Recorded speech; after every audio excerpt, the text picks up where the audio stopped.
Bonjour à tous et bienvenue dans ce journal. Il faut intégrer le Val d'Oise au Grand Paris. C'est ce que vient de déclarer Valérie Pécresse, candidate UMP à l'élection régionale en Île-de-France. Venue à la rencontre des chefs d'entreprise de l'agglomération de Cergy-Pontoise, la ministre de l'Enseignement supérieur a regretté la place réservée au département dans ce projet gouvernemental. On l'écoute au micro de Brice Martinelli. Il faut que nous inscrivions le Val d'Oise dans le cadre du Grand Paris. Il y a dans le Val d'Oise très peu d'emplois par rapport à la population du département et les deux grands pôles, Cergy et Roissy, ne sont même pas interconnectés réellement. Donc je crois qu'il faut que nous travaillions à construire un projet économique pour le Val d'Oise qui s'inscrive dans la formidable vision du Grand Paris. Et c'est tout l'objet de cette réunion aujourd'hui avec les chefs d'entreprise du Val d'Oise. Que peut-on construire à Cergy, j'allais dire comme pôle de développement technologique du 21e siècle, comme campus, autour de l'université, autour de l'ESSEC et en lien avec la formidable opportunité qui est Roissy à proximité. Et deux sondages publiés jeudi donnent la chef de file de l'UMP battue au second tour des régionales par le socialiste Jean-Paul Huchon comme par la leader des Verts, Cécile Duflot. Selon les deux instituts de sondage Opinionway et IFOP, la ministre de l'Enseignement supérieur arriverait cependant largement en tête au premier tour, avec un score oscillant entre 30 et 34% des voix. Le président socialiste de la région serait quant à lui dans une lutte serrée avec Cécile Duflot, avec des écarts variant de 3 à 7 points. Plus d'infos sur notre site vonews.fr. Et on poursuit maintenant avec cette initiative du Centre Information Jeunesse du Val d'Oise. Depuis cet été, il propose une permanence d'aide au projet le premier mercredi de chaque mois. Cette permanence permet aux jeunes, grâce à la réunion de différents organismes, de trouver les réponses adaptées à leur entreprise. Ils sont entre 5 et 10 aidés tous les mois par ces spécialistes et la demande ne désemplit pas. Marie Chaudet a assisté à une de ces permanences.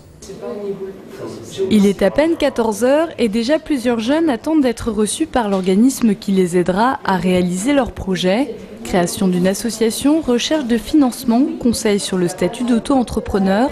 Pour le Centre Information Jeunesse, cette nouvelle permanence répond à une réelle demande. La difficulté, c'est qu'il y a une forte évaporation entre l'idée et la mise en route du projet. On a beaucoup de projets qui meurent dans l'œuf simplement parce qu'on n'a pas eu cette première aide en termes de ressources et d'accompagnement méthodologique.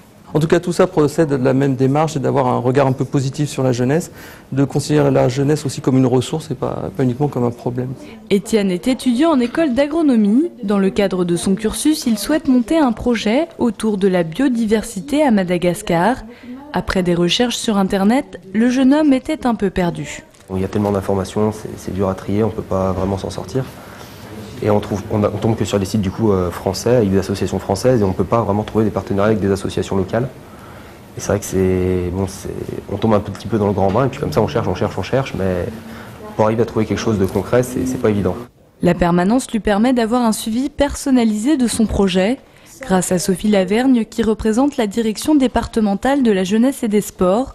Étienne y voit plus clair, avec elle il monte son projet étape par étape. On voit avec eux s'ils ont formalisé le projet, s'ils ont une idée des objectifs, s'ils ont fait un budget, voilà.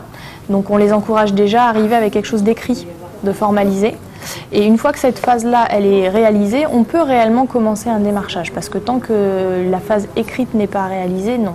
Devant le succès de ces permanences, le Centre Information Jeunesse souhaite les dédoubler.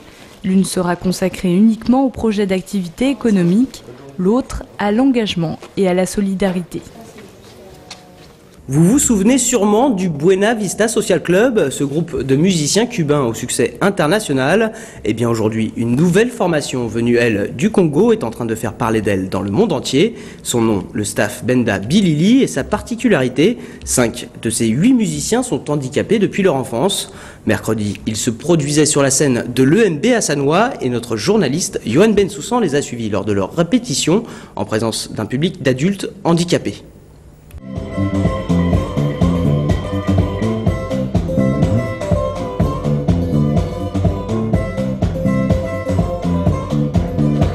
Passé en quelques années des bidonvilles de Kinshasa aux salles de concert internationales, le staff Benda Bilili a connu l'ombre avant de briller aujourd'hui sous la lumière des projecteurs. Un conte de fées pour ces musiciens congolais frappés par la polio et cloués dans un fauteuil roulant depuis leur plus jeune âge. Un handicap avec lequel ils ont appris à composer, leur vie bien sûr, mais aussi leur musique. Nous sommes beaucoup des handicapés, beaucoup de familles qui sont aussi des enfants handicapés. Mais je ne vois pas les gars, c'est rien. C'est ça, on s'en fout de ça. Chacun garde sa famille, même vous êtes un handicapé. Sa famille qui va geler pour toi. Mais nous, on se débrouille parce que c'est que nous sommes des hommes, il faut que le billet, il faut chercher l'argent pour faire nourrir les enfants. Naviguant entre blues, rumba et reggae, les membres du staff délivrent une musique énergisante, comme un remède à la maladie. De leur expérience de musiciens de rue au Congo, ils ont gardé cette simplicité et ce côté débrouillard, jusque dans la création d'instruments. À tout juste 19 ans, Roger est devenu un prodige du satongé, cette guitare confectionnée avec une simple conserve et une corde tendue. Une créativité que l'on retrouve dans le son du staff Benda Bilili, porté par des textes engagés.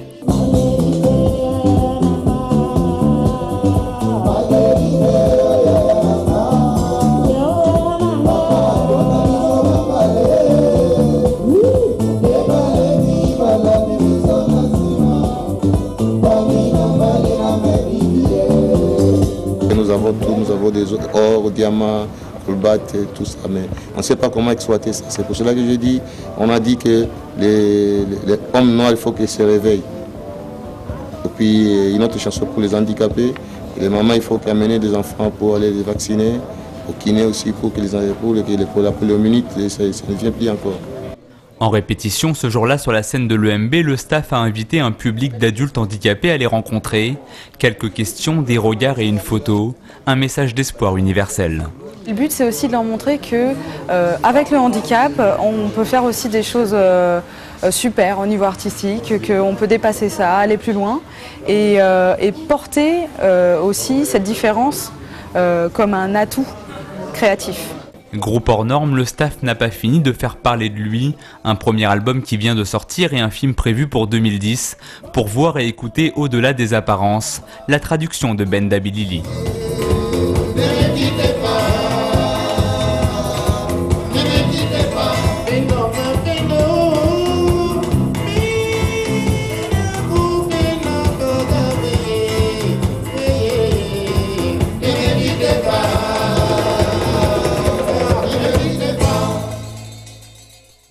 Et sachez que pour la 6e année consécutive, la Stivo, compagnie de transport de Cergy-Pontoise, organise en partenariat avec le Secours Populaire sa collecte de jouets Noël pour tous.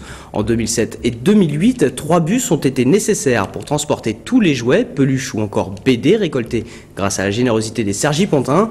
Tous les jouets seront donnés aux enfants issus de familles en situation difficile. Des bus vous attendent tous les midis sur les parkings des centres commerciaux Art de Vivre à Éragny et Lozeret à Ouny. Et on termine ce journal avec une idée sortie pour le week-end. À l'approche de Noël, les marchés d'artisanat et de gastronomie se déploient à travers tout le département. Idéal pour trouver des idées cadeaux ou simplement se balader. Ces marchés de Noël font escale samedi, dimanche ou les deux à Bessancourt, Courdimanche, Aubonne, Éragny, Groslay, Montsou, Pontoise, Saint-Brice, Vigny ou encore Vauréal. Et à Vauréal, justement, en plus du marché de Noël qui se tient samedi, la Cour des Arts, lieu unique qui regroupe une vingtaine d'artisans, ouvre ses portes dimanche. Vous y trouverez toutes sortes d'objets, du chapeau, vitrail, sculptures, meubles, bijoux, guitares ou cadres. Le tout dans un ancien corps de ferme réhabilité. Allez y faire une petite balade, ça vaut le détour. Et c'est donc ce dimanche de 10h à 19h. Voilà, ce journal se termine. Merci de l'avoir suivi. L'information continue sur vonews.fr. Bon week-end à tous et à lundi.